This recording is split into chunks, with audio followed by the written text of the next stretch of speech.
Capibara, capibara, capibara, capibara, capibara. Capibara, capibara, capibara. Bom dia, meu nome é Isabel. Bom dia, meu nome é Isabela. Bom dia, meu nome é Isabelle. E hoje a gente vai entrevistar a professora Michele, que é uma professora do 4º ano, sobre o autismo. Ela é a mãe do Rafael, de 4 anos, que é uma criança autista. Quando você recebeu o diagnóstico e como reagiu a ele?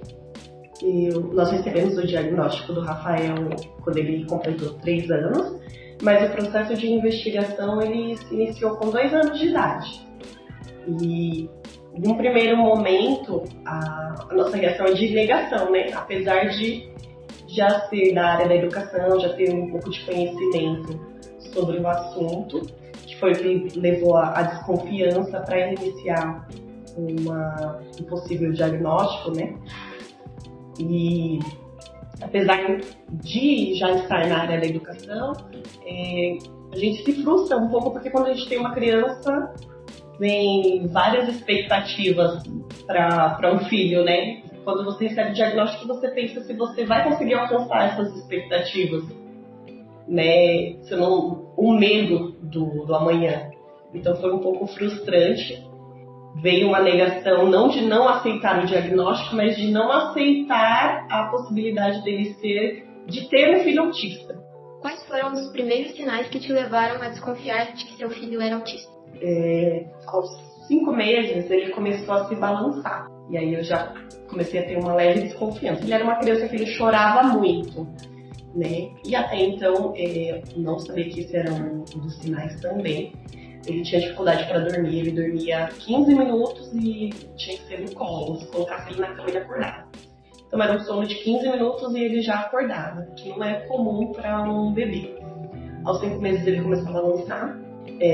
Depois eu fui percebendo que, de acordo com os marcos de desenvolvimento esperado para uma criança, ele não alcançava esses marcos. Sentar, ele demorou um pouco mais para sentar, né? Que geralmente a criança entre 5 e 6 meses já senta, ele demorou mais para sentar. Ele foi sentar já com 7 meses. Andar, apesar de estar dentro da lei do marco de desenvolvimento, que ele andou com 1 ano e 5 meses, mas já tinha a gente nota quando tem algo diferente, quando tem uma espera um pouco maior do que o comum, né? Mas o primeiro sinal foi balançar, depois ele começou a ir pareando objetos, ele ia colocando objetos um do lado do outro e pareando, empilhar objetos, e o sinal mais forte foi perto dos 2 anos que ele não atendia pelo nome. Quando a gente chamava, ele não olhava quando chamava pelo nome. Quais dificuldades você teve e ainda tem no seu filho? O autismo ele é um transtorno do neurodesenvolvimento. Então, o desenvolvimento de uma criança autista ele é diferente de uma criança atípica, né, de uma criança dita comum. Então, para o meu filho, por exemplo, ele ainda está em processo de desenvolvimento da fala. Então, para mim, esse é uma das dificuldades, né? A questão da comunicação. Que apesar de eu perceber e conhecer bem ele, conseguir me comunicar bem com ele, eu tenho um pouco de receio de como ele se comunica com as outras pessoas. Essa falta de comunicação é uma coisa que me preocupa. E, além disso, a questão das crises, né? Porque falta de rotina ou mudança de rotina, coisas desse tipo, são coisas ditas simples, acabam desencadeando uma crise. E no momento de crise é difícil de lidar, porque quando ele está em crise ele não deixa eu me aproximar e é um choro sofrido, um choro como se fosse um choro de dor. E por ele não se comunicar, ele não sabe dizer o porquê que ele está daquela forma. E são 15, 20 minutos ali, 30 minutos tentando acalmar uma criança em um choro muito sofrido, sem saber o motivo que desencadeou aquilo. E é muito difícil você conter, acalmar uma criança que não deixa você se aproximar. Então, as maiores dificuldades que eu tenho é a questão do atraso na fala e a questão de lidar com as crises. Quais as diferenças da rotina de uma pessoa autista? A rotina de uma pessoa autista, ela é muito mais puxada, né? São horas extensas de terapia. Então, o O meu filho, por exemplo, ele tem a carga horária ali da escola e geralmente eu pego ele na escola e aí ele vai pra terapia. E aí ele tem 2 ou 3 horas de terapia por dia. Então é uma rotina muito mais puxada. Tudo isso visando o desenvolvimento, a autonomia, para que ele consiga realizar tarefas básicas com autonomia. Essa é um dos maiores objetivos das terapias. Então, é uma rotina um pouco mais puxada. Uma criança com autismo, a gente tem que privar um pouco mais das telas, porque a gente sabe que as telas são prejudiciais para toda e qualquer criança, mas no caso das crianças com autismo, elas acabam travando um pouco a questão do desenvolvimento. É uma criança que precisa de rotina, então tem que ser tudo igual, da mesma forma, os mesmos horários, isso é para não desregular. Então, eu acho que as diferenças maiores são isso, a carga horária de terapias, uma questão de previsibilidade, né? A gente tem que prever o que vai acontecer na rotina dela, no dia, e a questão da rotina tem que ser muito regrada. Como você acha que a compreensão e a conscientização sobre o autismo podem ser melhoradas na sociedade? É um desafio muito grande, né? Apesar de nós já termos avançado muito, né, nesse quesito, ainda falta se alcançar muito. Eu acho que um primeiro passo para essa conscientização, para desmistificar esse preconceito, é a busca por informação. Eu acho que quanto mais informação você tem, o preconceito ele reduz. Muitas pessoas têm muito preconceito por falta de informação. Então eu acho que o fator principal aí é a disseminação de informação sobre o tema. Como você lida com a pressão social ou os julgamentos que podem surgir em relação às escolhas que fez para o seu filho? Eu lido de uma forma até que tranquila, porque eu não tive nenhuma situação de preconceito muito explícito. Mas é claro que as pessoas, por falta de informação, elas acabam sendo preconceituosas sem perceber. Então, muitas vezes, com algumas falas, como ele não tem cara de autista, ou, por exemplo, se eu estiver passeando com meu filho e ele está sem o colar de autista, e por algum motivo ele desregula, entra em alguma crise e começa a chorar, as pessoas olham de outra forma, se aproximam querendo saber o porquê que ele está chorando, né? Mas eu ainda não, graças a Deus, não tive nenhuma situação de preconceito muito explícita.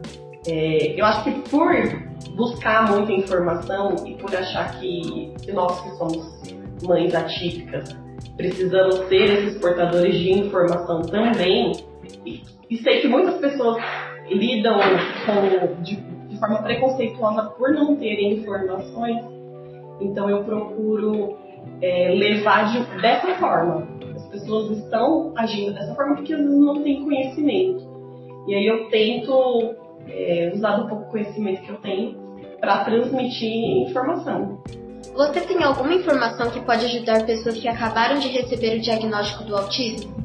Olha, eu acho que a pessoa, quando ela recebe o diagnóstico de autismo, primeiro ela passa por esse processo de aceitação, né, que eu falei no início.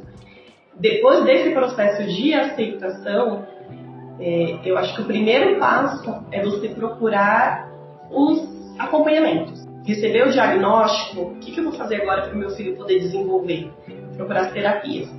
Então é ir em busca de um atendimento com um neuropsicólogo, um neuropediatra, e você vai conseguir os encaminhamentos para fazer uma terapia ocupacional, a fono, a psicóloga, que são as terapias iniciais. Acho que esse seria um primeiro passo. Bom dia, meu nome é Isabel. Bom dia, meu nome é Isabela. Bom dia, meu nome é Isabelle. Bom dia, meu nome é Maria Eduarda. E hoje, continuando nossos estudos do PCA, vamos entrevistar a professora Valéria sobre TDAH. Bom dia, meninas. Bom dia aos ouvintes do Capcast. Como foi que você descobriu que tinha TDAH? O mais interessante é que eu tive diagnósticos de TDAH ou déficit de atenção na idade adulta. Até então, eu tropeçar, esquecer as coisas, me perder todinha, ouvir vozes o tempo todo, pra mim era normal e eu achava que todo mundo era assim. E conversando com uma colega que o filho dela foi diagnosticado com TDAH, eu passei a associar. Então não é todo mundo que é assim. Eu fui procurar um neuro e fiz alguns exames e aí fechou um diagnóstico do déficit de atenção. Quais foram os primeiros sinais? Os primeiros sinais foi ter sido uma criança com supostamente que o bicho carpinteiro no corpo, porque eu não parava quieta. Óbvio que eu não parava quieta, eu não conseguia ter foco em nada. Então o primeiro sinal vem lá na infância, muita bronca de professor, muita bronca de familiar. Sempre o clássico da minha pessoa é tropeçar em mim mesma. Então acho que foi o grande sinal, fora a desatenção absurda, foi o tropeçar e esbarrar nas coisas. Como é o dia a dia de uma pessoa com TDAH? Vai depender muito. Se eu estiver medicada, e quem tem TDAH esquece de tomar medicação, sim, pode rir. Se eu estiver medicada, controlada, é tranquilo. Agora, por exemplo, ontem eu fui fazer um curso sobre o TCA, inclusive, e eu esqueci de tomar medicamento. Significa que ontem meu dia foi caótico, não foi produtivo. E a primeira coisa que eu pensei, eu preciso comprar leite. Eu vou à formação, depois vou à academia, na volta eu compro leite. Eu fui à formação do TCA, desviei da rota da academia, comprei ração pro gato e quando eu cheguei em casa, cadê o leite? Então o meu dia a dia depende muito de eu não esquecer de tomar o meu remédio. Você tem dificuldades no dia a dia? Eu já tive mais dificuldades. Enquanto eu não entendi o que eu tinha, era muito mais caótico do que é. Mas a principal dificuldade, na verdade, está na aceitação dos outros, em que cada um é diferente. Nós somos neurodiversos e tá tudo bem. Então a maior dificuldade muitas vezes é um preconceito. Como assim uma professora com TDAH? Ué, uma professora com TDAH? Sou eu. Então a gente ainda tem muito que caminhar, porque, como eu já falei, repetindo, a maior dificuldade está na aceitação dos outros. Agora, quantos alunos já sabem que eu sou doida mesmo, tá tudo certo. Como é a inclusão de pessoas com TDAH e o que pode melhorar? O que é interessante é que hoje a neurodiversidade abrange tudo isso e quem tem um nível de TDAH muito alto pode até usar o cordão de girassol que vai mostrar que a pessoa tem alguma coisa. Isso é um passo super positivo, mas precisa caminhar muito mais.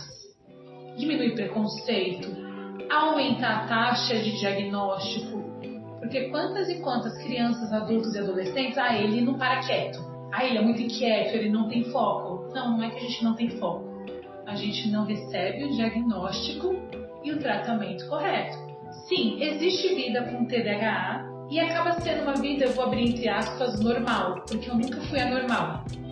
Não, às vezes eu sou. Mas existe vida com TDAH e existe uma barreira muito grande a ser derrubada, que é a aceitação, que é o entendimento do assunto e que é o acolhimento das pessoas.